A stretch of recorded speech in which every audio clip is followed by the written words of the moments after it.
शाम के लगभग 6:30 बज रहे थे।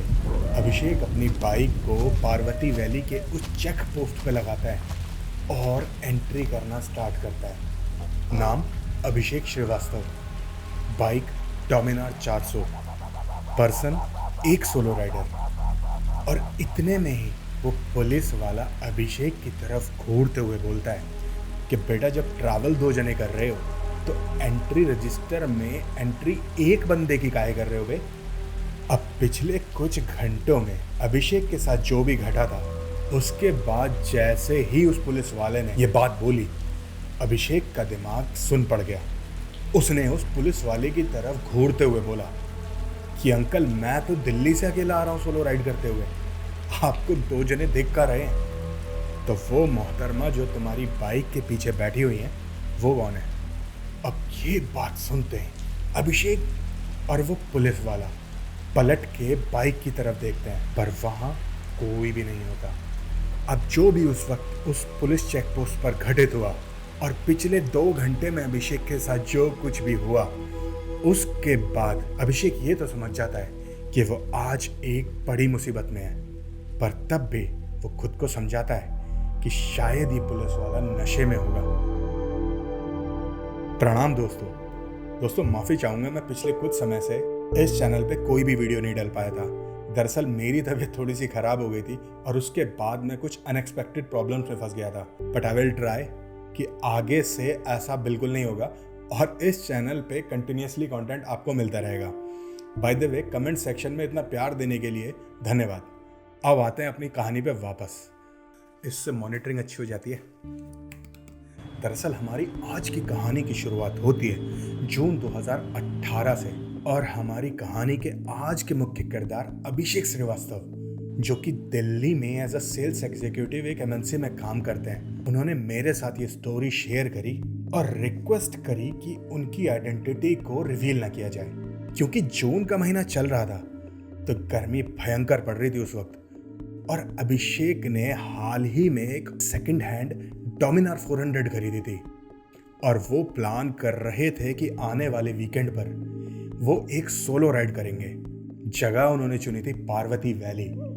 अब पार्वती वैली के बारे में एक बात मैं आपको बता दूं, अगर आपको नहीं पता है, कि ये जगह हो सकता है आपने खीर गंगा ट्रैक, कसोल और तोश की एंडलेस पार्टीज के लिए सुनी हो, पर पिछले कुछ सालों में इस जगह से बहुत सारे लोग मिस्टीरियस तरीके से गायब होते जा रहे हैं। और पुलिस फाइल्स की अगर धूल को हटाकर हम देखें तो पता चलता है कि इन लोगों का फिर कभी कोई सुराग नहीं मिला।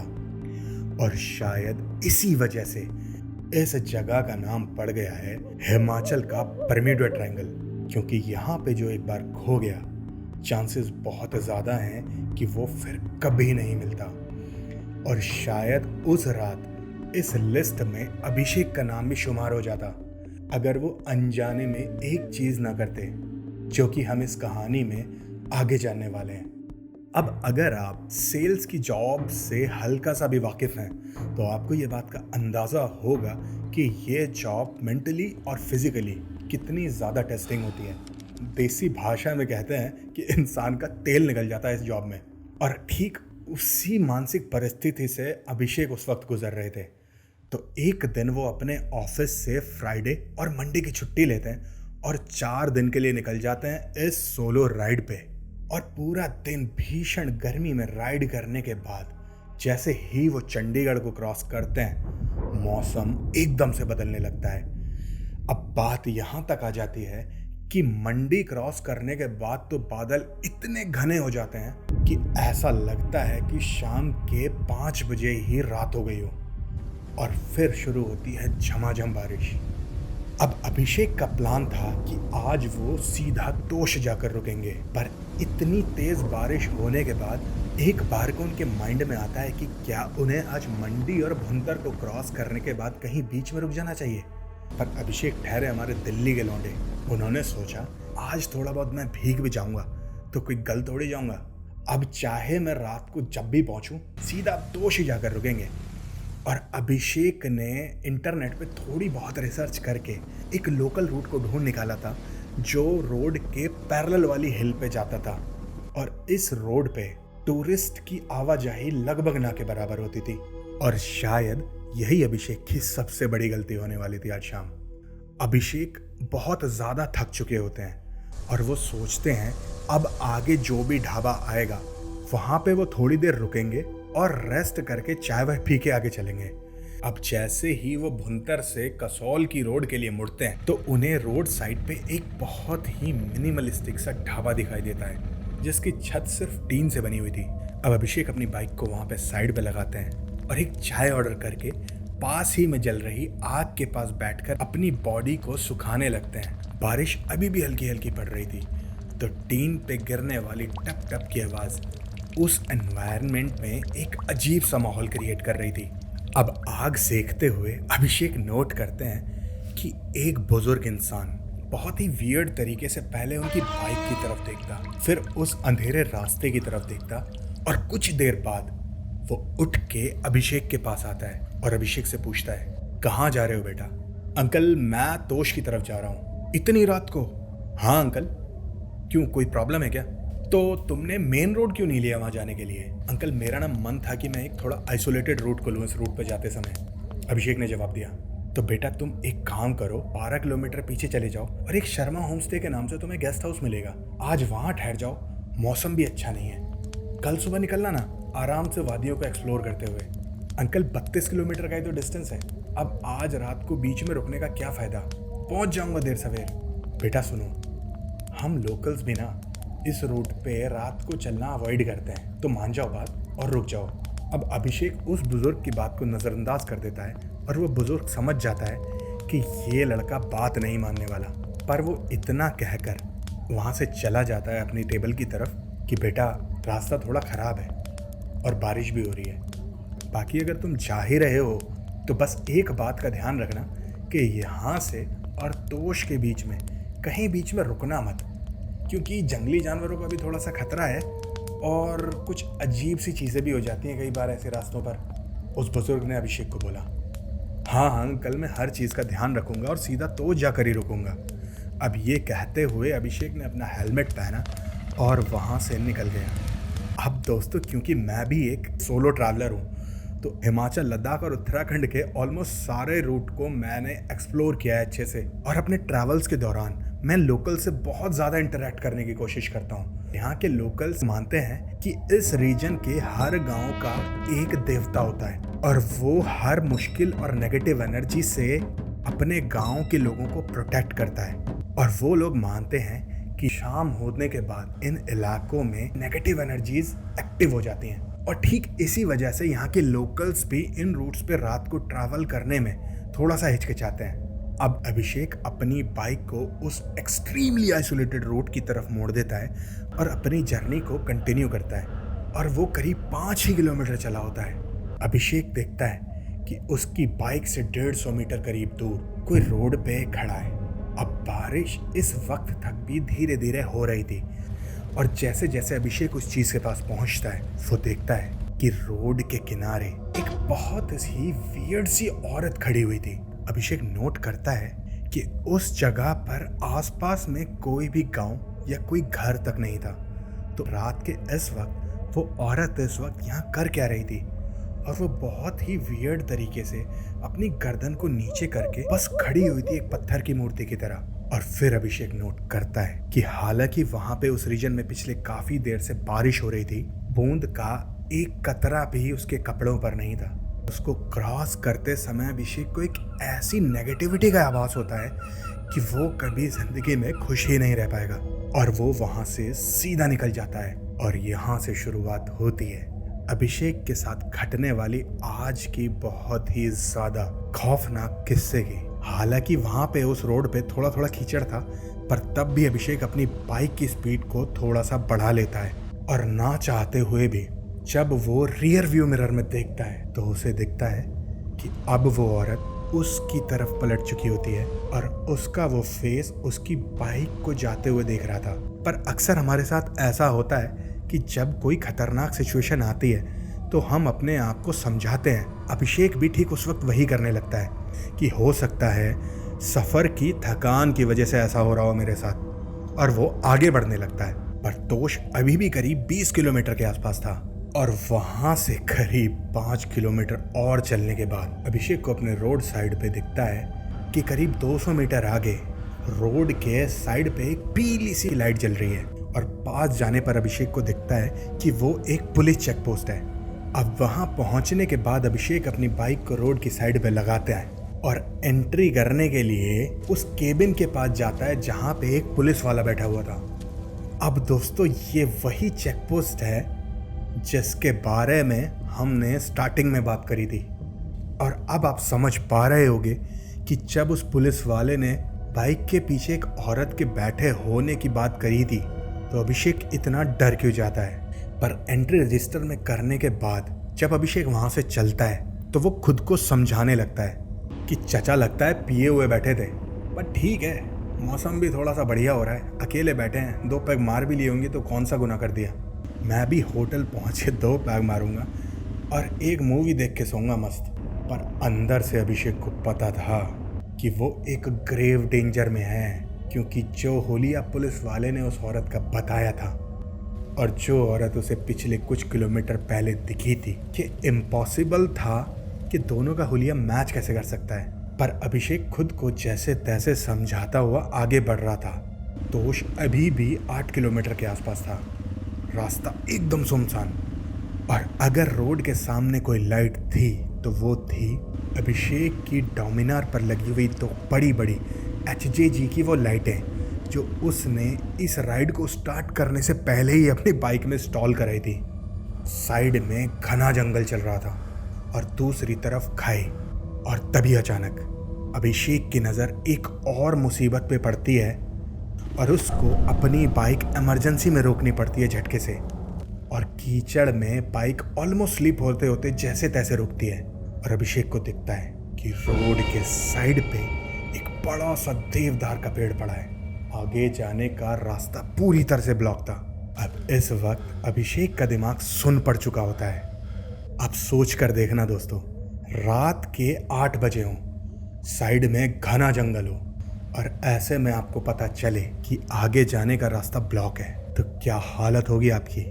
आगे जाने का रास्ता बंद था और पीछे जो घटनाएं अभिषेक के साथ घटी वो पीछे जाने का सोच भी नहीं सकता था।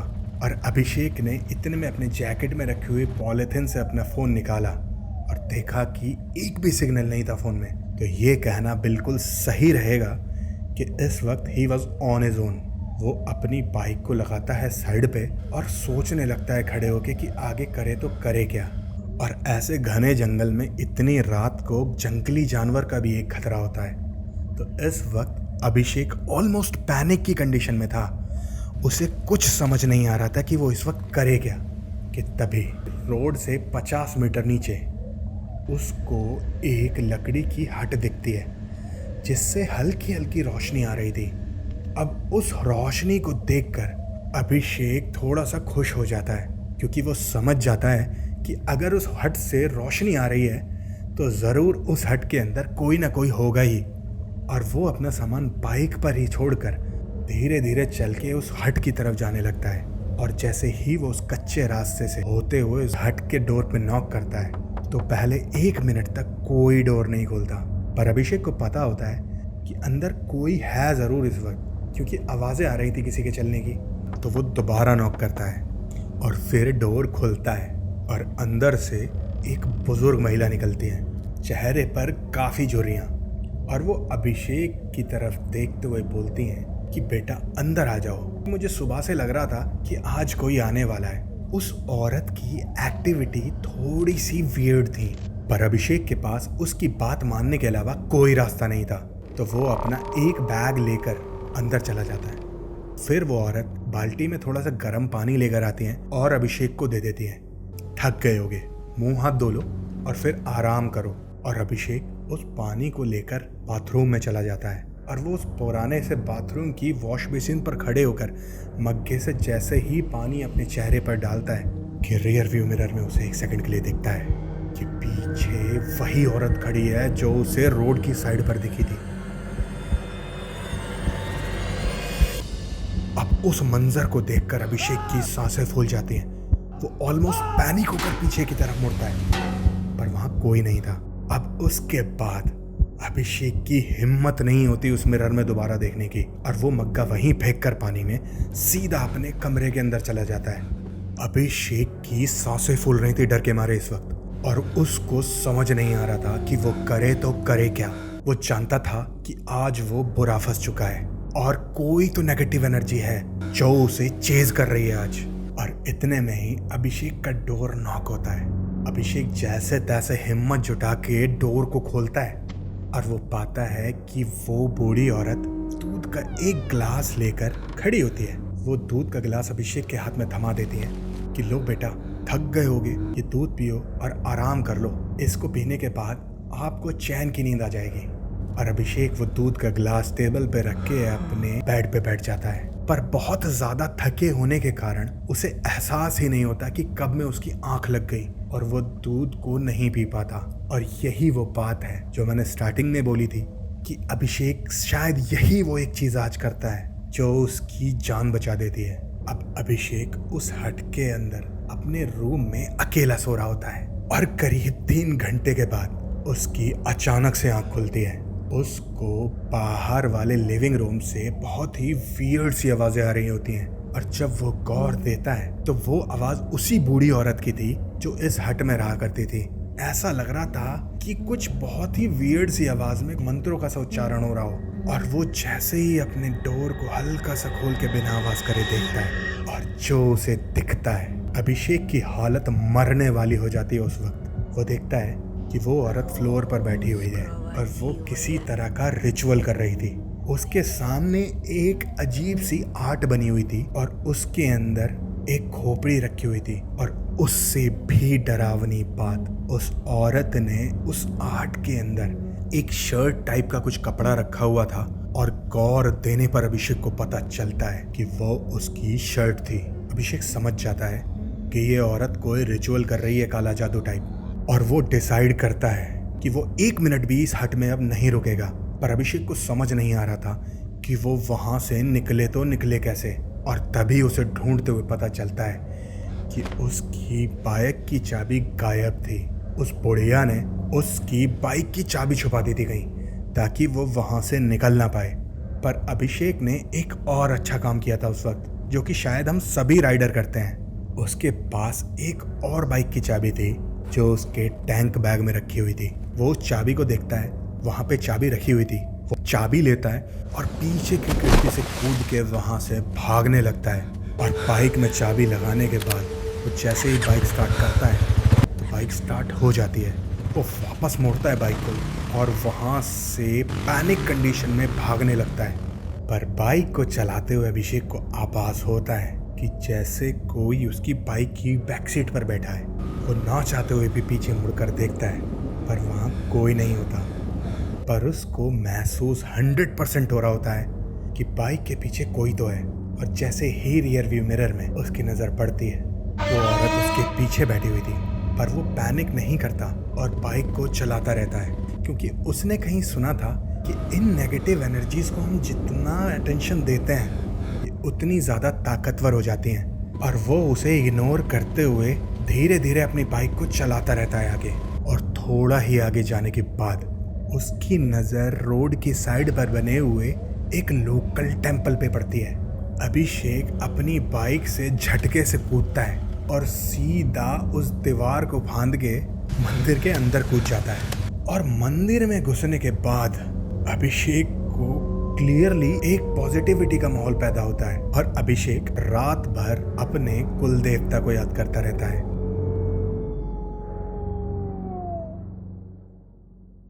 अब जैसे ही सुबह होती है, अभिषेक डरते डरते अपनी बाइक की तरफ जाता है और स्टार्ट करके वहां से निकल जाता है। पर उसके बाद उसको ऐसा फील होता है जैसे कोई तूफान शांत हो गया हो। और हालांकि वो बहुत ज़्यादा थका हुआ होता है, वो अपनी बाइक को चंडीगढ़ से पहले रोकता नहीं है और वहाँ नाश्ता करने के बाद सीधा दिल्ली। अब अभिषेक के साथ जो उस दिन घटा, उसके बाद 1 महीने के अंदर उसने अपनी वो बाइक बेच दी।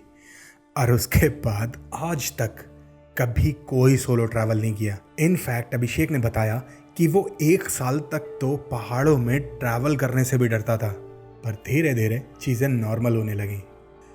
तो दोस्तों, ये थी अभिषेक के साथ घटी हुई एक सच्ची घटना पर आधारित एक वियर्ड सी कहानी। अगर आपको ये कहानी पसंद आई है तो ये या ये दोनों कहानी देखना, आपको पसंद आएगी। और सिंस अपना एल्गोरिदम हमें अब दोबारा से बूस्ट करना होगा, तो आप लोगों का सपोर्ट चाहिए होगा दोस्तों। तो अगर यहाँ तक आ गए हो तो सब्सक्राइब और लाइक करके जाइएगा। मिलते हैं एक अगली रोमांचक और खौफनाक कहानी के साथ बहुत जल्दी। दिस इज शौर्य चौहान। जय महाकाल।